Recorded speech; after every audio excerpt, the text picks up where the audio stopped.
Bravehearts, Urban Knights, Coach Mad Hatters, Urban Creatrix, and Crimson Velvet VIPs. Welcome to my Saturday. It is, let me check my, it is Saturday, April 16th, 9:28 a.m. DMV Standard Time. DMV stands for DC, Maryland, and Virginia. Because in my mystic opinion, there are clusters of energetic ley lines that most of us go throughout day to day completely unaware of. And then there are some that are so keen to energetic shifts that they feel it in their bones, they feel it in their mood, they feel it in their chemistry, they feel it in their aura.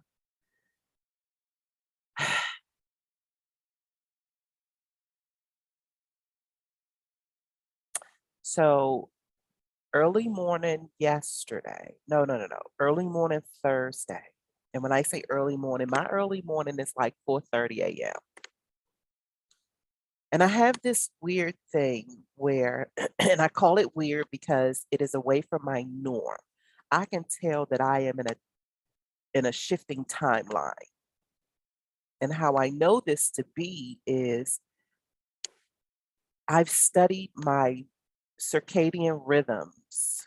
I want to say this is probably going on like the 8th year where I literally have a planner and I take note of the fluctuations because of my particular mood and how it is always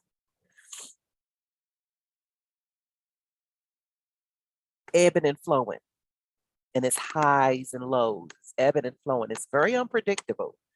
And it has been unpredictable for a while now. Inside of my journey of self discovery, I have been adamant and do diligently, let's use that word, do diligently keeping up with the particulars of my day to day, my daily drum, if you will. I keep constant contact with this thing that I like to call R&R slash R&D.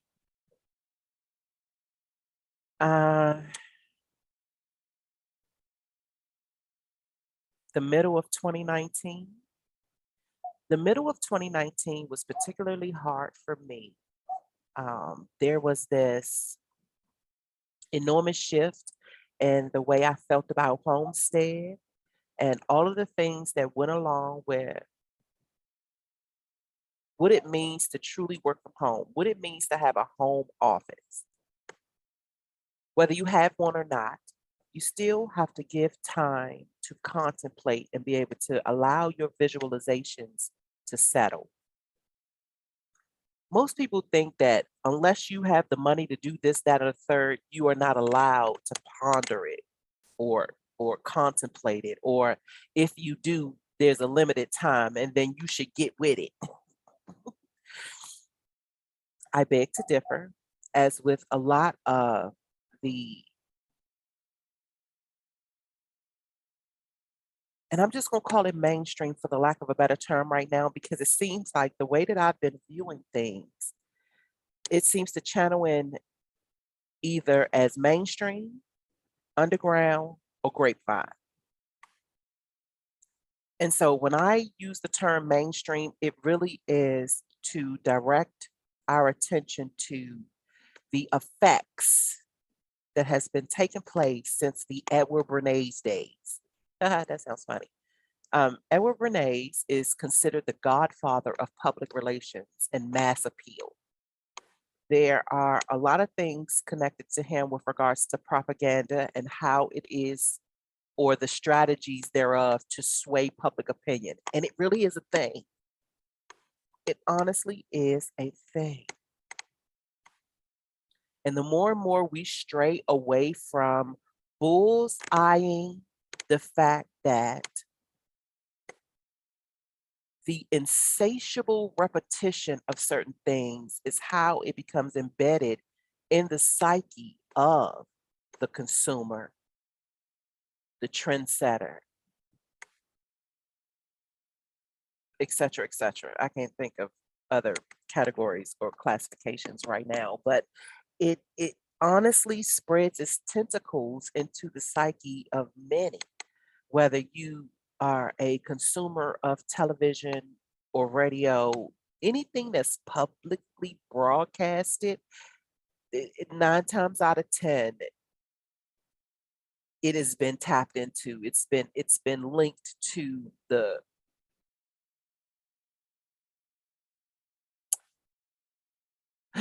modus operandi, the MO. It has been linked to a particular agenda to sway public opinion. This is why we value certain things and not others. And whether we want to acknowledge it, properly acknowledge it or not, we are always heavily influenced. Something, somewhere, somehow is always competing to bombard our attention spans and direct our attention here or there. That's one of the reasons why I am still very proud of myself for not falling into the trap of being a quote unquote YouTuber. And I think I'm going to I think I'm going to rev it up. I was going to say constantly and consistently, but I think I'm going to rev it up with making sure that I properly express the reasons why I have a channel in the first place. It was never for popularity. It was never to drive droves of folks to the channel. It was never about views and likes and subscriptions. Never. It was for the sake of me bleeding into my uncomfort zone. There was a time when I was terrified of speaking in unknown circumstances or speaking to unknown people. I was fine in one-on-one conversations or even small groups if I was able to identify who, what, when, where, how. But to just speak into a sea of unknowns, it terrified me. Mainly because I'm not the type that will just talk and talk and talk if I have no reason. I'm not necessarily a talker,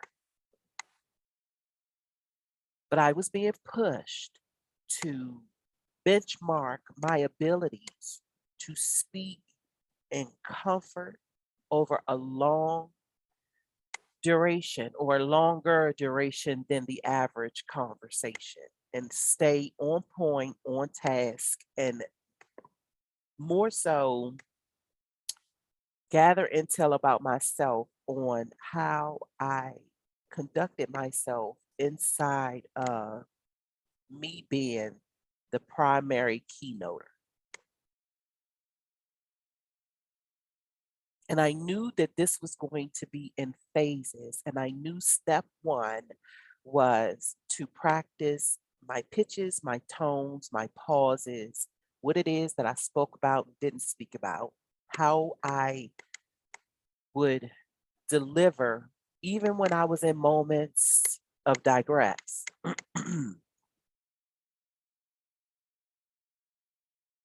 What it was like to throw out the script and just freestyle, which is amazing that I would even think about that right at the moment because I actually have a recorded session that I'm waiting to upload. I recorded it and I had this dualistic mechanism inside of my interior dialogue where I can feel when a recording is brewing because certain things come in my mind to say, talk about this or put those two together and blend that and then explain it or present this in its entirety. However, it pops up in my mind. Now, in the beginning, it used to terrify me. Even when one of my buddies said, you know what, TC, you need your own YouTube channel. That almost terrified me into speechlessness. What? What do you mean? And incredibly, in that very moment, I owned up to that fear and I told him, I said, I'm terrified of that. I have no idea how I would do that. What would I talk about? And he literally patiently, you will talk about the stuff that me and you talk about. Every time I speak to you, you have something intriguing to say. So just hit record and just start talking. Me and my cardinal Capricorn self and my Virgo moon, Virgo ascending, there's no way that I was going to just flip record and just willy-nilly it. There was just no way I was going to do that. So then the processing of that conversation, that's why I say one-on-one conversations is just so valuable to me. Even though it still took me a while, that was the thing that sparked it. So YouTube was the place where I could share. Because the other thing that used to cripple me was the acceptance mechanism. And so I believe that the creation of my YouTube channel was for me to, one, record and upload and be able to practice the releasing of without needing any what's the word? I can't think of the word right now. I can't wait a minute, hang on. Wait a minute.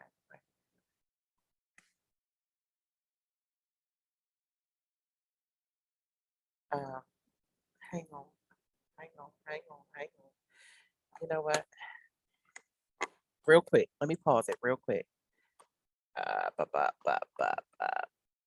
Hang on just a moment.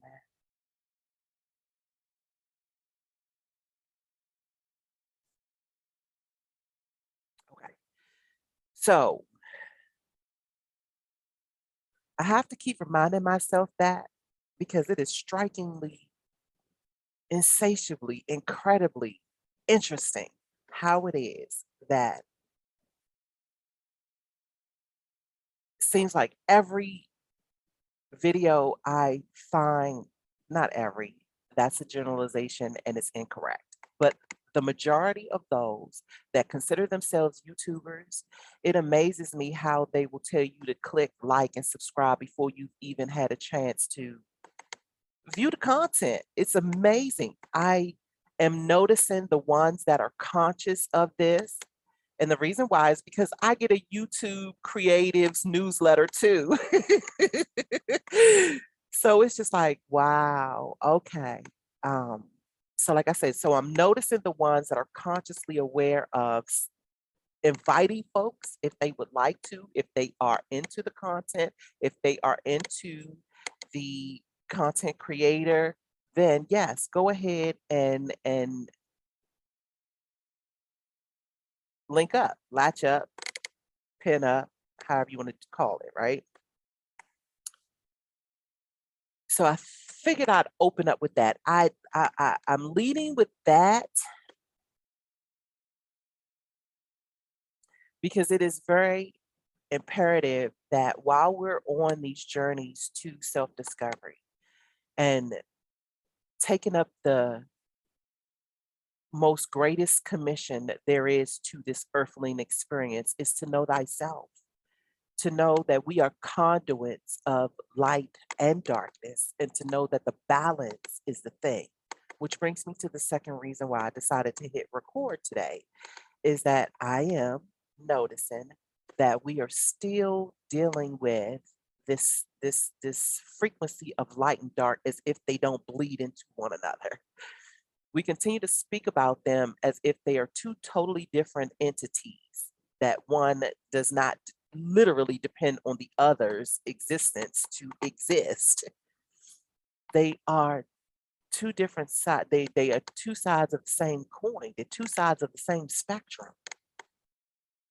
You honestly can't have one without the other.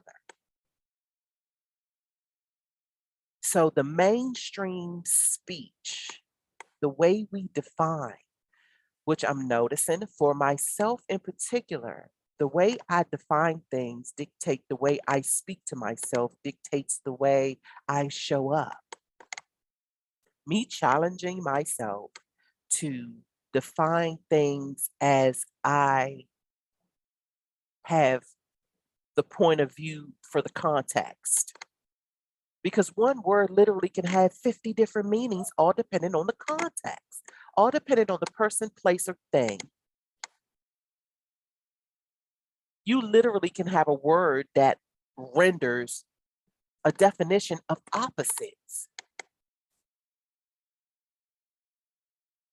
Case in point, the more and more we dismissively use this thing called light or dark, how we render those words to show up in our context.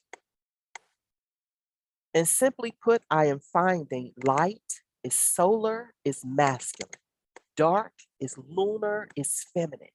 And every time someone talks about low vibes or negativity, it always strikes me now because it feels like it's continuously leading into the propaganda about femininity and continuously living in a male dominant perspective. And no, I'm not getting ready to go into the whole guy versus girl thing. Both. I am one that speaks about the necessity of both, the key and the lock. Both of them are literally useless without the other. Ain't unlocking nothing.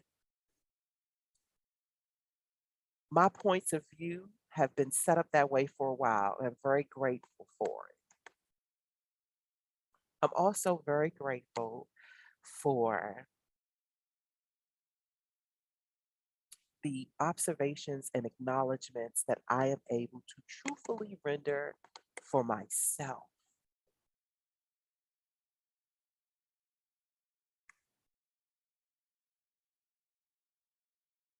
And so Thursday morning, I know that was a long-winded interim, but I have to circle back.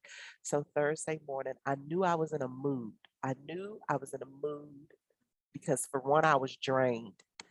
I am, which I will be speaking about a lot more in the following weeks. I have been engaged in a 31-day mindset makeover hosted by Rebecca M. Thompson International. And I've had another class with her that was in January. And the interesting part about it is I started this 31-day journey with her on March 17th. So that was a gift to me for St. Patty's Day. No, I am not technically or even biologically. Is that the same? Oh, how about culturally? I'm not biologically or culturally attached to the Irish culture, the Irish cloth, but I am and probably will forever be moved by their mythology, their records keeping, their archives, their pride in their generations, the evolution of their generations, the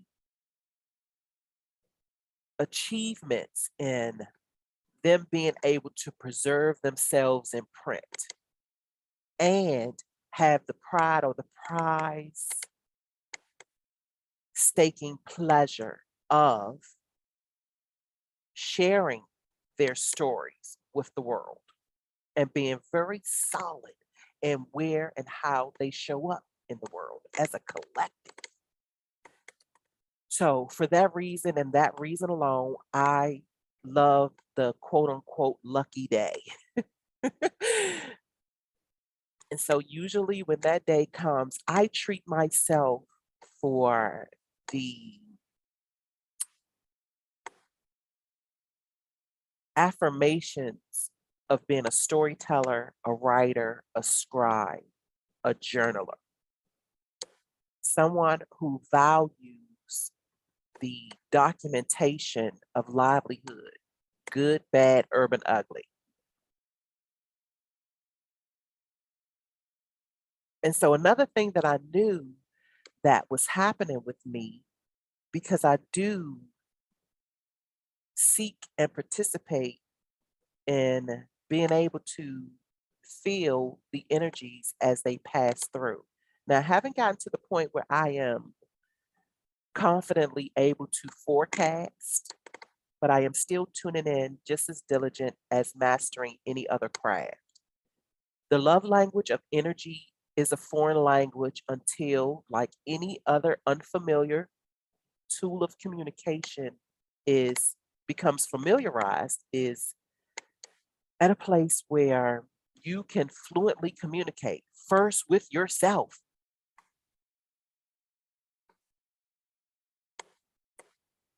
First with yourself.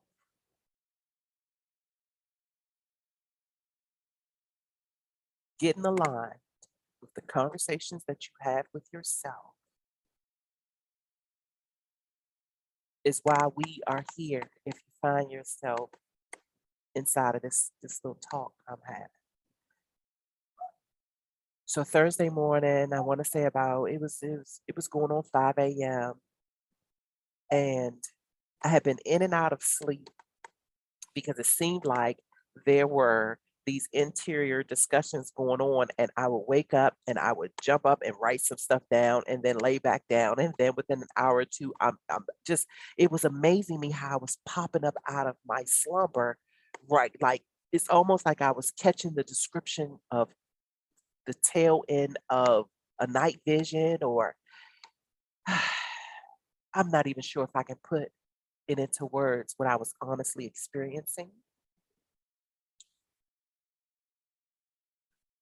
But I tapped into YouTube, and in my feed was the preview version of Rakim's Legends of the Microphone. I almost went into tears. Almost.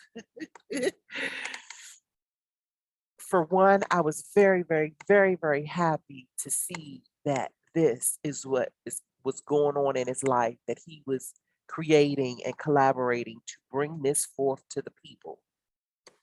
So a synergy of pride and prize went through me. So of course, still in darkness, hadn't turned on any lights or anything. I hit play and just allowed myself to be. And it was the most wondrous 40 something minutes in a very long time. In a very, very, very long time. 5 in the morning, I wanted to get up and jam, but I laid and I concentrated as if this was the guide to that morning's meditation. So I have been toying around or fiddling around with this thing called full pin jacket mode. It came off of the idea of the full metal jacket and how, let me say this too, in combination of me already channeling Ida B. Wells. For the last month, I have been having these silent sessions with some of her pieces, a few documentaries, cross-sectioning and observing the ley lines in those, and just tapping into her, feeling her, what it is that she had as agenda items when she walked this earth, and where she left off, to just see or take the temperature of if any of us picked up where she left off. And I will say yes. I will say that I am more satisfied than I figured I would be with those that have the power of pen and what it is that they are doing with it. I officially, even if unofficially, had before, after listening to this Rakim compilation, he is officially a full pen jacket modester. he honestly has the power of pen, as well as those that he collaborate with. Yes. So I invite you to check it out, honestly. Um, but I'm almost sure that those that are part of the Rockham motif already know about it, heard about it, because I'm almost certain that folks were already waiting on it. They were checking for it. So with that being said, I'm going to share my last thing before we get going, or before I get going. No, it's two things. Two things. I'm gonna. Where are we? Oh, tell me where we at. Okay, let's see. I don't know if I can do this, but let's see. We're gonna get back to that. That's what I'm gonna close with. But this is what I want us to see if we can get into. I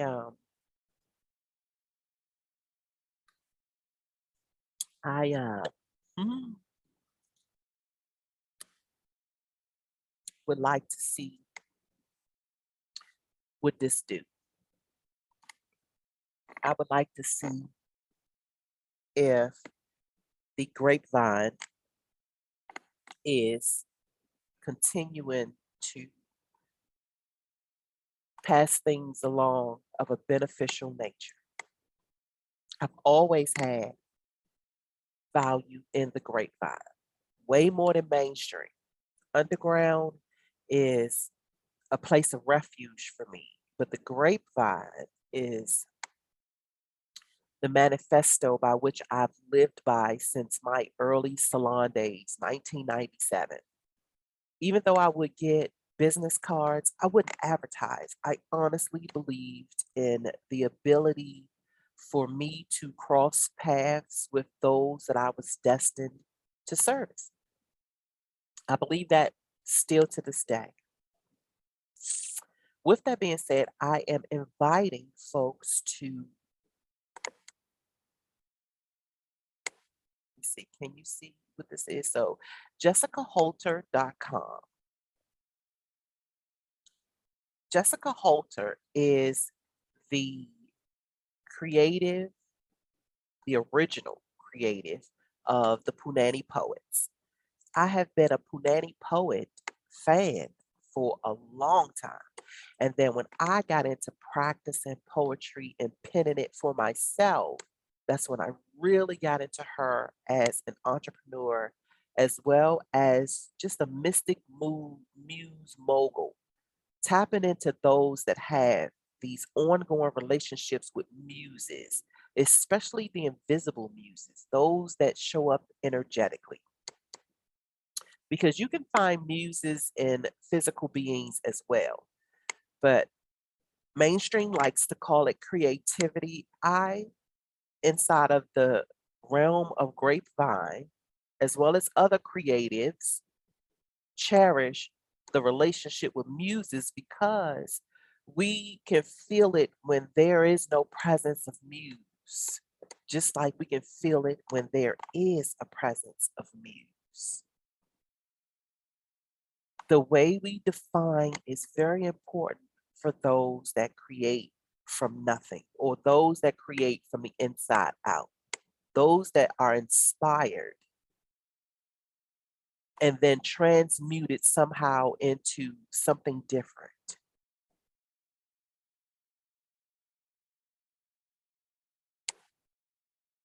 And let's not get it twisted. Jessica Halter, in my opinion, is a grand poetic justice. And her journey to know thyself is impeccable. So when I ran into this, I knew I had to share it. I knew I had to do whatever I could to let folks know that it does exist, as well as give my fellow coaches the idea of creating one of these themselves with their content or whatever their guidance, counseling, context consists of so that they can share with their people. I had this thing for traveling tutors, those that are probably those that wouldn't necessarily be considered a tutor, but wherever they go, they are counseling and tutoring. It disappoints me how folks figure that unless you are professional with all these accolades and credentials, if you have not been stamped, if you have not been approved by industry agency, somehow you aren't good at what you do. Listening in on a session, was it this morning? It feels like it was this morning. As I've said, my timeline is weird right now. It might have been yesterday, but I want to say that it was this morning, early this morning. I was listening in on a segment with Shalakimia Moffett, and she was speaking about Black businesses. And just in her expressing her frustration with the frequency by which we buy Black, and it got me to thinking that most often, without the engine of public relations, without the ramped up repetition that says this is valuable, this is valuable, this is valuable, this is valuable, without that being constantly stitched into the psyche of every individual, or at least the majority of the individuals, that mass appeal and support is going to trickle in. It's not going to be as powerful a tool as Gucci. Like, even though we know that there are certain brands that honestly do not want us wearing nothing that they manufacture, we still will do it anyway. Why? Because there are these impressions that are left on our subconscious that says this, that, and the third is valuable, and vice versa. It works just as powerful in the opposite direction.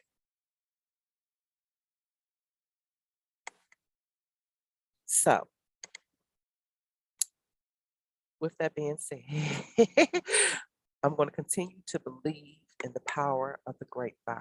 I am going to continue to believe in resonance. I am going to continue to believe that if it's meant to cross your path, it will. I've always pushed back against mass appeal. I like uniqueness a little too much. I like the divine differences. It lights me up to come across people, places, and things that are utterly and totally different than this thing called the norm, as if that ever was a no, it's a colonial cookie cutter. That's what it is. And I think the very first pushback that can go into play without anyone needing to check anyone, you hold yourself accountable with this.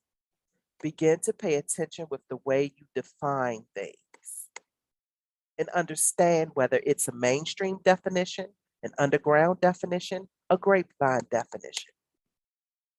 Know, or at least try to know, what it means when someone is speaking about their truth. And if you are in engaging conversation, meaning you have the privilege to say something to them and they directly say something back to you, it would be to our benefit if we increase the value of saying, what do you mean by that? Tell me more before we get to babbling about what we think we know.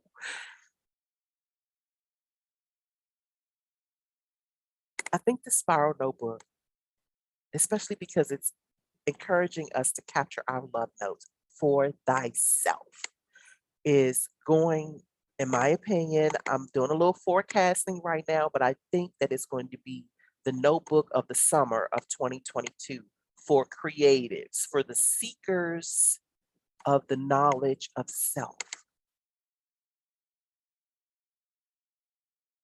so that we can continue to have these quiet interior dialogues that help us reconcile from the inside out.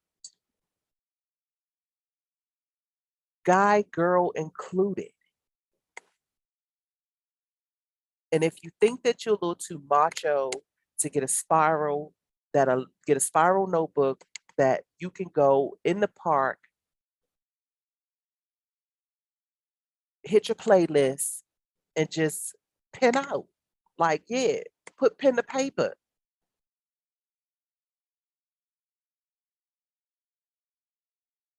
I can't guarantee your results, but I can tell you that you will have significant results, whatever they may be, which will be customizable to you. You will be able to sit with you and pen you.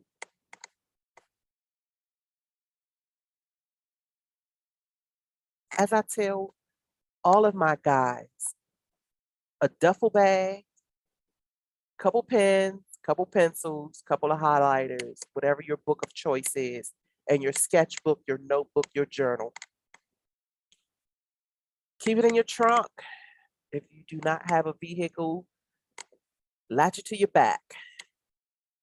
Things will begin to reveal itself to you just because it knows that you're going to jot it down and somehow incorporate it in the way that you view the world or navigate the world.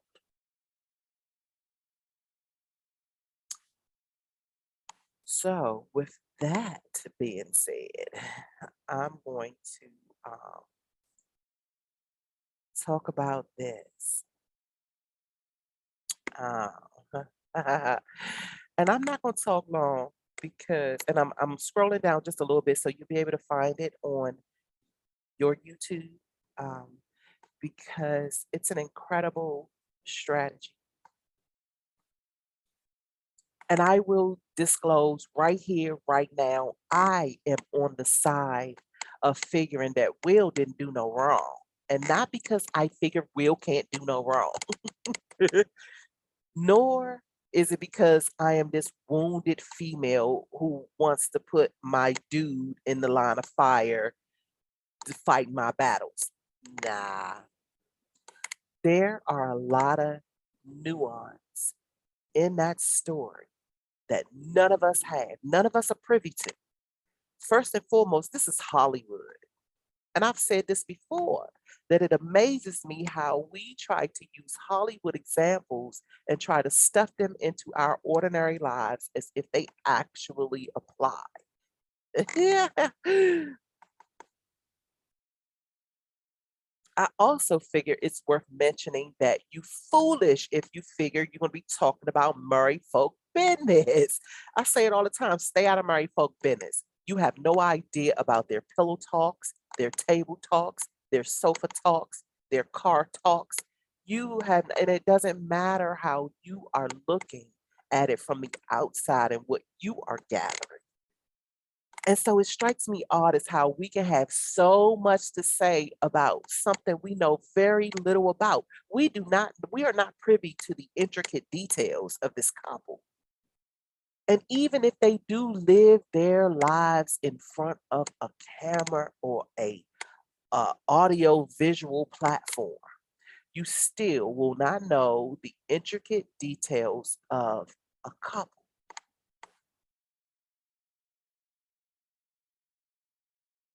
I will also say that it's real tricky business to be figuring that there are sides to take. Now, was it juicy enough for us to pull or extract from whatever it is that was resonating within us and how we saw ourselves or could try to see ourselves in that position? Yes, that's the reason why the cyber streets are flooded with this topic right here. But here is, and, and what tickles me so much is because I've been studying the game of chess. I've spoken about this several times in other video uploads. The game of chess and how it is related to life. Those that sit and contemplate that strategy is upon you. And so I think it would be beneficial for those that seek to tap into Will and Jada as an example, or not even an example for life, but just an example for existence, because they exist with flaws too. They exist with flaws too. So here's the reason why I will remain pro Will and Jada without trying to pick apart their righteous or wretched modes of being, regardless of what I consider them to be. Here's the reason. I've been shifting my focal point with those that will speak in terms of you need to do this, you need to do this, you ought to do this, you ain't doing this, you need to get it wrong. I wish y'all would die, die, die. Versus this is what I went through. This is how I am seeing it. This is what I am challenged with. This is what I am learning. This is what I've discovered. This is what I am finding out. And I come to you to share. Do what you will, because your road is totally different from my road, as well as your timing, your karmic platform, your cosmic chemistry, your energetic ley lines. All of that is just as unique as your fingerprint and your footprint. You're scared to go get your palm read, but you want to talk mainstream lingo about a relationship don't know a fucking thing about. It amazes me. Simply amazes me. The reason why I will stay pro Will is because he went and got him a mentor. You want to talk about the hero's journey? You want to talk about the hero's journey? He said, guess what? I already know the arena, and I've seen how everybody want to take shots at me, wanna poke daggers in my moment of strife. Good, bad, urban, ugly is a moment of strife. His moment of strife played out on global television. But we all deal with moments of strife. I really am curious to figure out those that have actually went and slapped the motherfucker for whatever reason, whatever it was going on. I wonder about the hypocrites. I adore those that say, yeah, I understand that frequency. I understand the moments by which I slap the motherfucker. And the only reason why I'm giggling is because, yeah, I understand that frequency. I understand the frequency. Now, I have not exercised that frequency. It's only been a handful of moments, and they weren't like detrimental. And 9 times out of 10, those that received the engagement knew exactly what it was all about, because there were nuances, there were intricate details only between me and that person, or maybe me, that person, and someone else. And only we knew what was going on, to the point that if we tried to explain it to the masses, you still wouldn't understand it. Too many fill in the blank situations. You would have had to been there.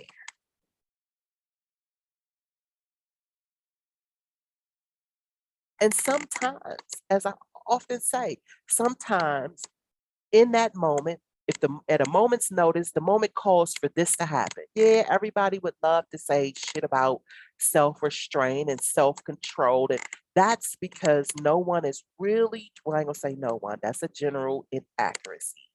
I am noticing the variations of folks that will still figure that words don't hold no weight and emotions is something to be controlled, versus it being a channeling from the non-physical spaces. And our lack of understanding this particular power often leads us to believe that we can't be energetically influenced at a moment's notice, and then have to deal with all of these human consequences.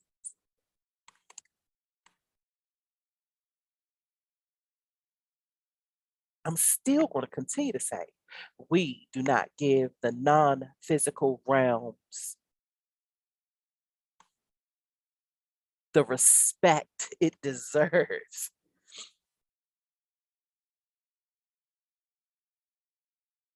So, inside the hero's journey, aspect number 4 is the meeting of the mentors. And if you take a look at this clip, you will be able to truly understand why Will reached out to Dave Chappelle. Yeah, if you want to talk about comedians, and yes, I am Team Chappelle all fucking day long.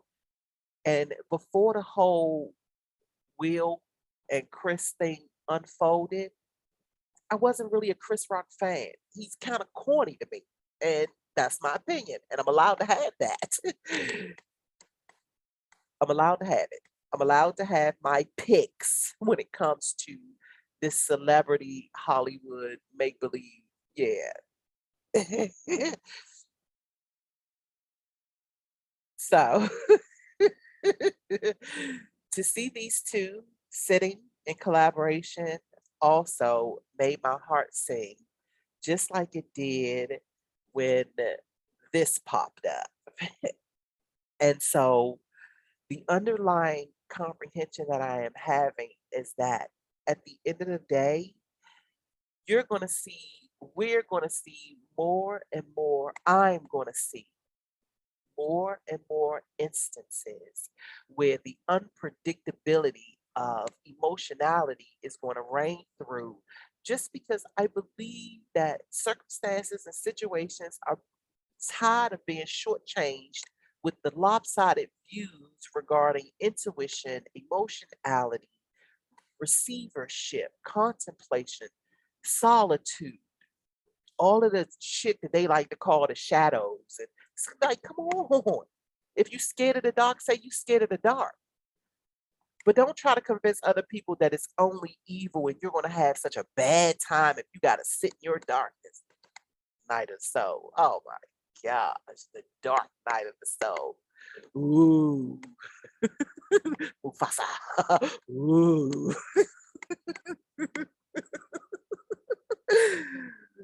Okay. I am going to close it out with saying that I may upload um, the recording that I had just done prior to this. Still gonna see how it feels, because as I was saying, that between recording and uploading, there's an internal dialogue that gives me the green light. Even though I record it, I don't always get the green light to upload it. So I'm gonna wait and see how that does. And so maybe that will make its way onto the channel. Um, if it does not, it's definitely making its way into the um, the album. So I think that's about it. It feels like I want to say something else, but I'm not sure what that would be. Um, if you find yourself wanting to participate in the full pin jacket mode, it is totally asynchronous. It is nothing you got to sign up with me for. It is all in devotion with self. So that means go somewhere where you know you can get you a spiral notebook or a sketchbook.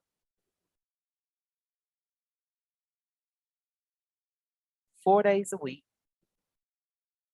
9:30 a.m. in honor of the Moonstone District Cafe.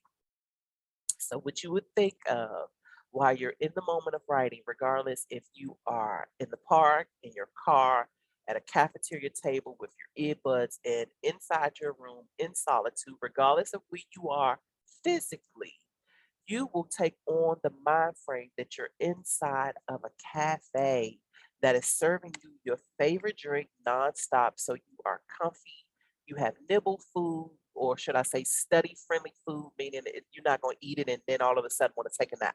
It's going to be the things that are light and pleasurable that's going to endorse the frequency of your pen. And while you're listening to whatever it is that you're listening to, think about it as like the cafe playlist. and you are just going to allow your expression to flow onto the page. And yes, it does matter about the head, hand, heart coordination. There is a magical thing that goes on when you handwrite something, when you, what is it called? When you longhand something versus typing it out.